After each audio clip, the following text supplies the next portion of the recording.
Vas-y, Marie. C'est parti. Est-ce que vous voyez? Vous arrivez à voir?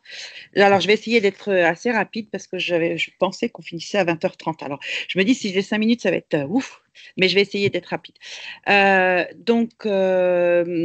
En fait, d'abord, moi, je me présente, hein, je suis Marie-Christine Auquel.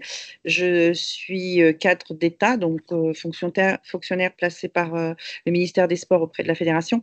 Et en fait, je suis référente pour le ministère des thématiques autour de l'éthique, la déontologie et la prévention et la lutte contre toutes les formes de violence. Dans ce cadre, je suis aussi formatrice puisqu'en fait, je suis sur le pôle formation emploi. Voilà. Donc en fait, ce soir, je vais continuer un petit peu par rapport à l'intervention qu'a fait Manon, puisque je vais vous présenter effectivement les outils qui sont à votre disposition pour tous les élus, les dirigeants, mais autres hein, d'ailleurs, hein, tout bénévoles, comme tout membre de la fédération, puisqu'ils sont sur le site de la fédération, ils sont donc en accès libre sur le site de la fédération. Puis ensuite, je vais vous présenter qu'il existe une charte éthique et déontologique hein, qui date de 2018, hein, qui a été rédigée par la commission d'éthique et de déontologie. Vous présenter le réseau des référents éthiques et qu'il y en a un par ligue. Donc, il y a par ligue des personnes qui sont chargées d'éventuellement donc vous accompagner si vous avez besoin par rapport à tous ces sujets qui tournent autour de l'éthique, la déontologie et la prévention, voire la sensibilisation hein, par rapport à la lutte contre les violences. Et puis, bon, on va peut-être pas s'étendre sur les projets de 2025, mais on les avait établis. Et puis, un petit temps d'échange. Donc, je vais essayer d'être rapide et surtout synthétique, hein, si vous permettez. Et on va commencer par une visite, en fait, du site fédéral. Donc, comme je vous l'ai dit, les outils se trouvent sur le site fédéral. Et donc, moi, il faut que je me mette en diaporama. Et ici, normalement, j'y vais. Donc, en fait, sur le site fédéral, quand on arrive sur la page d'accueil, hein, la première page du site, je vais l'agrandir ici. Si on va sur FFTT, on va trouver protection, oh là, on va trouver protection des pratiquants et en cliquant sur ce lien, on va arriver sur les pages dédiées à la lutte et à la prévention contre toutes les formes de violence. On va avoir une page dédiée pour rebondir sur ce qu'a dit Manon sur l'honorabilité. Et si je clique sur honorabilité, ben, je vais arriver sur cette page où on explique exactement ce que vous a expliqué Manon, c'est-à-dire par rapport à la prise de licence, qui doit se déclarer en tant qu'encadrant, arbitre, et comment le faire. Et aussi, on a la réglementation qui est applicable aux éducateurs sportifs professionnels, puisque si dans vos structures, vous avez des professionnels, ils doivent se déclarer sur un site du ministère pour obtenir leur carte professionnelle, qui est renouvelable tous les 5 ans, à bien vérifier. Ça fait doublon avec l'honorabilité qui est contrôlée par la fédération, sauf que là, la fédération, il y a quand même un contrôle tous les ans, donc c'est un doublon qui est quand même différent par rapport à la temporalité.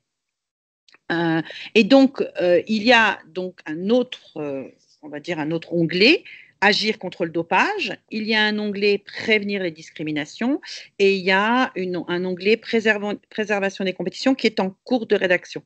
Mais sur chacun en fait de ces petits onglets, vous aurez un contenu. Il y a moyen également, je reviens en arrière, d'aller sur la page principale de la fédération, si je peux. Ouais, voilà. Et d'aller sur ce site, sur la page principale, d'aller ici sur la fiche Protégeons nos pratiquants. Pourquoi? Parce que sur donc la première affiche qu'on voit sur le site de la fédération, on va trouver, par rapport à ce qu'a dit Manon, on va trouver le numéro 119, d'accord, qui est un numéro national d'accueil pour l'enfance en danger. On va trouver le lien Signal Sport, qui est le lien du ministère, auquel cas qui est un lien donc internet ou à qui vous pouvez envoyer un mail hein, pour signaler si vous avez été témoin ou si vous avez même un doute, ou si on vous a rapporté, vous avez eu connaissance par un autre témoignage ou la parole directe d'une victime d'ailleurs, vous pouvez faire un signalement, mais c'est pas vous pouvez d'ailleurs, hein, c'est vous devez faire un signalement sur ce lien. Il y en a d'autres parce que donc il y a aussi Colosse au pied d'argile que vous devez connaître, hein, qui est très médiatisé.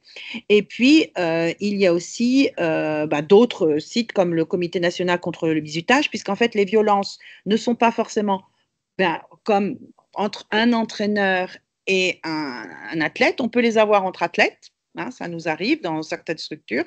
Et de même, on peut avoir aussi un arbitre, on peut avoir un dirigeant, on peut avoir un parent, hein, qui fait un accompagnement ponctuel sur une compétition ou pour un événement. Et donc, dans ce cadre-là, on est bien sur l'obligation, comme l'a dit Manon, de signalement. Et cette obligation de signalement, ben, vous avez sur la première page du site Internet, en fait, les liens ou les numéros auxquels vous pouvez faire ces signalements. Mais après, si je clique sur cette affiche, et c'est magique, je reviens sur la protection des pratiquants. Voilà. Et donc, sur cette page de la protection des pratiquants, on va vous indiquer, vous allez, enfin, on va vous indiquer, vous allez arriver sur différents outils de la fédération qui sont en fait des affiches que vous pouvez télécharger, que vous pouvez utiliser. Vous pouvez nous contacter pour obtenir ces affiches, hein. On peut vous les envoyer également, on en a. Et ce sont des affiches que vous pouvez donc diffuser et mettre dans vos associations, dans les vestiaires, dans vos bureaux, et qui permettent d'être en fait des alertes ou des possibilités pour la victime, si elle avait envie de parler, de comprendre qu'elle serait écoutée. Donc, on a des affiches qui sont vraiment faites à destination des enfants, qui sont Personne ne me touche, vous voyez celle-ci, par exemple, où il va y avoir les 10 commandements à respecter pour respecter l'intégrité de la personne. Il y a des affiches qui sont plus à destination en fait des dirigeants et des adultes. Et donc toutes ces affiches, elles font partie des outils que la fédération met à disposition des dirigeants et des clubs pour leur fonctionnement. Toujours dans cette dans, dans cette page, hein, de notre site sur la prévention et la lutte contre les violences, on a un livret qui explique vraiment de façon approfondie en fait tout ce qu'on entend par comment prévenir, comment signaler et en fonction du type de violence. Donc il y a un guide, c'est un guide que vous pouvez récupérer. Et puis, il y a d'autres outils comme on peut donner ce qu'on appelle un réglosport, c'est-à-dire à chaque pratiquant, on peut lui donner cette petite règle, cette petite réglette. Je vois qu'il y en a beaucoup qui sont en train de se donner sur d'autres thématiques un petit peu partout dans les associations et le ministère en dispense. Là, ce réglosport, il permet en fait à chaque pratiquant d'évaluer comment il se sent à l'intérieur de son club. Et au cas où vous auriez des doutes, peut-être que d'utiliser ces règles sport chez un pratiquant, ça vous permettrait peut-être qu'il oserait parler et dire voilà, j'en suis là, je me sens pas bien, et après écouter la parole.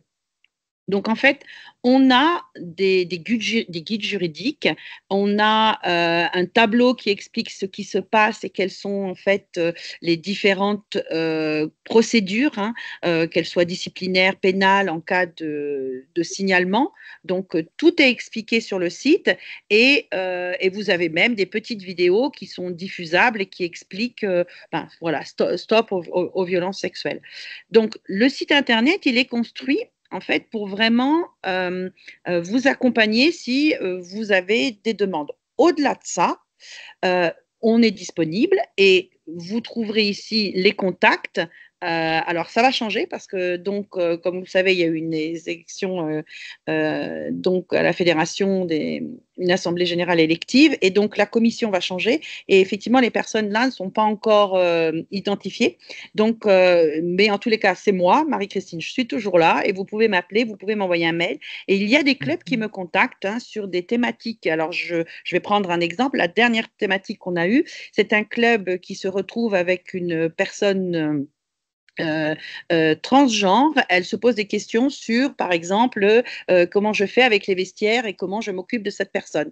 Elle doit l'accueillir, elle veut l'accueillir et elle ne sait pas comment faire. Ben, dans le cadre des préventions contre toutes les discriminations, on l'accompagne pour lui dire, ben voilà, il y a telle et telle démarche, il y a une charte qui existe sur ce sujet-là.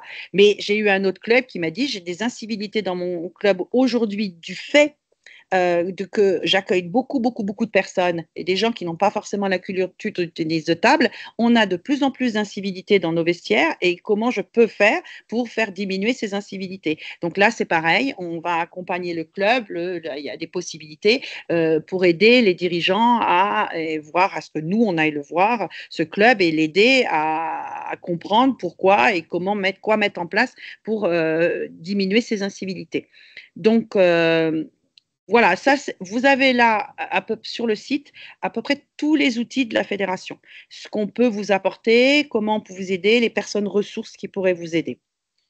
Donc, au-delà des outils, la fédération, elle permet, je veux dire, attendez, je descends, hop, voilà, je vais vous présenter les deux outils. Au-delà des outils, la fédération a une commission, la commission éthique et déontologie, dont le but est de veiller à la bonne application de la charte dont je vous ai parlé, c'est-à-dire en sorte que les valeurs du tennis de table soient respectées. Alors, la charte, il y a un lien ici, je ne vais pas vous l'ouvrir parce qu'elle est grande, la charte, je crois qu'elle fait une 40aine de pages. Donc, mais cette charte, en fait, elle va reprendre toutes les valeurs qui sont décrites ici. Qu'est-ce que c'est que d'être pongiste? Donc, c'est être un citoyen, c'est être irréprochable, être collectif, être compétitif, être respectueux. Et donc, la charte, elle décline un petit peu toutes ces valeurs-là. Et cette commission de déontologie, dont on va identifier les membres bientôt, eh bien, elle est là et on fait appel à elle à chaque fois qu'on entend une situation qui nous revient du terrain par rapport à un non-respect ou des comportements qui ne sont pas adéquats vis-à-vis de nos valeurs. Alors, Thomas, tu es là, Thomas? Tu m'entends, Thomas? Il est là, Thomas? Il m'entend? Oui, je t'entends. Je Ouais, remets mon Thomas. micro. Ouais, merci, Thomas. Thomas, est-ce que tu peux nous dire, par rapport à cette commission éthique et déontologie, quel est le lien qu'on fait par rapport à toutes nos procédures disciplinaires? Et Comment la commission est saisie, par exemple, tu vois? Est-ce que c'est arrivé un cas de saisie de la commission? D'accord. Alors, la commission disciplinaire, pour répondre textuellement à ta question, désolé si je ne l'ai pas comprise, c'est Oui, soit par la présidente du comité d'éthique de la voilà. fédération, soit par le président de la fédération sur la demande motivée d'une commission fédérale. Il n'y a que deux possibilités pour saisir l'instance disciplinaire dans nos textes et on a convenu d'un commun accord en interne l'Olympiade précédente sur ces thématiques-là, de faire passer les dossiers par la commission d'éthique Voilà. et de faire une saisine Mm. à l'instance nationale de discipline par la présidente du comité d'éthique. Comme ça, en plus, sur la gestion de ces dossiers, il n'y a pas d'interférence politique. Alors, du coup, on n'a jamais eu trop le cas dans notre fédération, très honnêtement, mais c'est plus une forme de principe de précaution où on fait passer ces dossiers voilà, sur une instance qui est un peu plus indépendante que les autres, puisque le comité d'éthique, c'est vraiment l'instance la plus Mm. indépendante au niveau d'autres fédérations, la seule qui a une adresse mail dédiée où on n'est pas du tout en copie. Voilà, donc on les laisse vraiment travailler dans leur coin et c'est tout l'objet de ce comité. Voilà. Donc en fait, nous, quand on a des signalements de comportements délictueux ou justement de violences qui auraient donc subi des victimes, la commission d'éthique, elle est donc au courant et c'est elle qui va après, quand elle est saisie, voir ce qui se passe un petit peu par rapport à la saisie de la commission disciplinaire. Mais ce que je veux dire par là, c'est que on a des outils et on a cette commission et à qui donc les signalements vont être remontés. Donc c'est important parce que ben voilà, si vous avez, il y a une adresse et si vous voulez, vous pouvez directement aussi contacter cette commission d'éthique. Si vous avez un signalement à faire, ils sont aussi à l'écoute et ils remonteront les informations pour qu'il y ait un traitement de ces informations. L'année dernière, la fédération s'est engagée à ce que dans chaque région, il y ait un référent, donc ce qu'on appelle un référent ligue éthique et déontologie et lutte contre les violences, pour avoir, on va dire, une personne ressource qui nous permettent de diffuser les informations, puis après de diffuser les informations au plus près du terrain. Ça fait partie de notre volonté sur 2025 d'aller au plus près vers les clubs et au plus près vers les pratiquants. Puisque aujourd'hui, en fait, on fait des actions qui sont sur le site, des actions de communication, on traite les cas de signalement, mais au-delà de ça, on a un petit peu du mal à aller vers le terrain. On a eu des webinaires avec Colosse au pied d'argile, et on essaie de voir d'autres partenaires aujourd'hui, surtout sur le cyberharcèlement. Ça fait partie des projets de 2025, et on voudrait mieux accompagner donc nos référents. Et dans le cadre de cette création comment on appelle ça, de ce groupe, de ces personnes ressources référentes sur les ligues, on a écrit une charte d'engagement où chaque référent s'est engagé à faire des actions de sensibilisation et surtout à accepter d'être une personne ressource pour accueillir la parole de victimes et savoir diriger les victimes. Donc, dans ce cadre-là, on est en train de voir comment former au mieux les référents sur l'accueil et l'écoute à la parole par rapport à ces victimes. Donc, aujourd'hui, nos référents, donc je dirais qu'il y en a par ligue, il y a 13 ligues. On a 10 références sur les 13 ligues qui sont des personnes qui se sont proposées, et on a pour certaines ligues des ligues dont les présidents de club ont été nommés référents, mais il y a un référent par ligue, et ce référent, en fait, il a vraiment vocation à être le lien entre nous et les territoires, même si ce n'est pas encore au plus près du pratiquant. Ça, ce sont les projets fédéraux. Et donc, très rapidement, vous montrer en quoi consiste cette charte qu'on signait 10 sur les 13, et donc on a encore à aller en chercher parce qu'on n'a pas été jusqu'au bout et on doit les relancer. Il nous en manque encore 3 à aller chercher. Et donc c'est très très simple, c'est voilà, chaque référent, eh bien, il va contribuer à la lutte, il va apporter son soutien aux pratiquants, il va informer, il va former, il va être à l'écoute, il va se mobiliser et il va être proactif. Et voilà, et le champ d'action, on a bien défini les violences, le harcèlement et les discriminations. Voilà. Donc la fédération est vraiment engagée en tant que fédération en fait sur ces thématiques-là. C'est une volonté du ministère, c'est une obligation, mais au-delà de ça, on essaie vraiment d'être actif le plus possible. Il y a simplement une chose qui pourrait être importante, c'est de dire que la fédération a également l'obligation dans ses formations de mettre un petit module de plus ou moins long en fonction de la formation, de sensibilisation à la lutte contre les violences et toute forme de violence. Et dans ce cadre,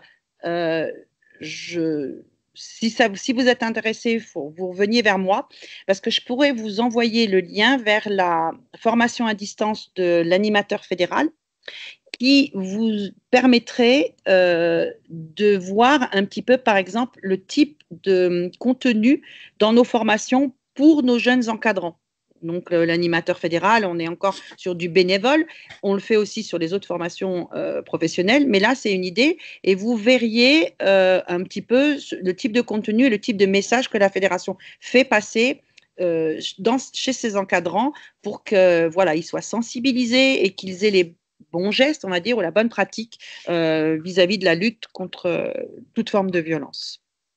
Donc, si vous êtes intéressé, vous avez mon adresse mail, vous revenez vers moi et je vous enverrai le lien. Et avec ce lien, vous pourrez faire, ça dure 15 minutes, c'est pas très long. Et voilà, ça vous permet d'avoir une idée un petit peu sur le périmètre de ce qu'on entend par la lutte et la prévention contre toutes les formes de violence. Voilà. J'ai l'impression que je suis allée à 200 à l'heure, mais je ne voulais pas être trop longue. Est-ce que vous avez des questions? En fait, il y a 2 ans, j'ai assisté à, comment dire, c'était La Voix de Sarah qui était en colloque dans le Nord, etc. Donc, elle nous avait parlé notamment de ce référent pour recueillir la parole. J'avais donc dit à l'époque, parce que bon, je travaille dans le social, donc recueillir certaines paroles, je sais ce que c'est, et des fois la difficulté voilà, de beaucoup de choses. Donc là, j'entendais qu'il y aurait éventuellement donc des formations, puisque ce que j'avais dit, on ne peut pas envoyer, pour moi, quelque part au casse-pipe, des bénévoles, même plein de bonne volonté, recueillir certaines paroles. Donc, elle avait dit, bah, c'était pas forcément prévu. Donc là, pour ces référents-là, il y a une formation qui serait prévue. D'accord. Oui, voilà, on est avec un partenaire, on attend qu'ils reviennent vers nous, mais l'idée est vraiment d'axer sur comment aider les référents à mieux accueillir la parole, ou bien accueillir la parole, surtout qu'on sait que la première parole, elle arrive, on ne maîtrise pas quand elle arrive, donc il faut s'y préparer et il faut bien écouter. Et notamment, on voit avec e-enfance, notamment parce que e-enfance a la proposition de recueillir, de former à la recueil de cette parole et surtout de l'enregistrer pour ne pas demander à la victime de répéter et répéter et répéter ce qui a été peut-être traumatisant, de le garder parce que elle est enregistrée et tu portes plainte ou tu vas au bout de la procédure que tu as envie quand tu veux. Mais ça reste là. Et donc, c'est un peu l'idée par rapport aux enfants pour ne pas avoir un petit peu à ressasser, voilà, et de recommencer, de recommencer. Donc, on est en train de voir avec eux si on peut faire cette formation. Après, si vous êtes intéressé, parce que je pense que si on fait la formation, je veux dire, elle peut être ouverte à des personnes qui seraient intéressées sur la thématique. Tout à fait. Mais et puis aussi, moi, je pense aux personnes qui reçoivent. Aussi. Moi, ça fait 30 ans que je suis dans le social et voilà, il y a certains parcours quand même très, très, très compliqués. Il faut savoir vivre avec après. Et ça aussi, je pense que dans la formation, il faut, parce que des fois, on entend des choses c'est pas lourd. simples. C'est très lourd. Donc, il faut aussi, soit en tant que bénévole, savoir vivre avec et dormir. Oui, oui, tout à fait. Oui, il y a aussi cette prise en charge, effectivement, de la parole qui reçoit la parole, la personne qui reçoit la parole. Tout à fait. Oui, oui. Mais bon, si vous êtes intéressé, il faut revenir vers nous, parce que nous, on n'a aucun souci, vers moi, me dire, voilà, s'il y a la formation, je suis intéressée et je prendrai note.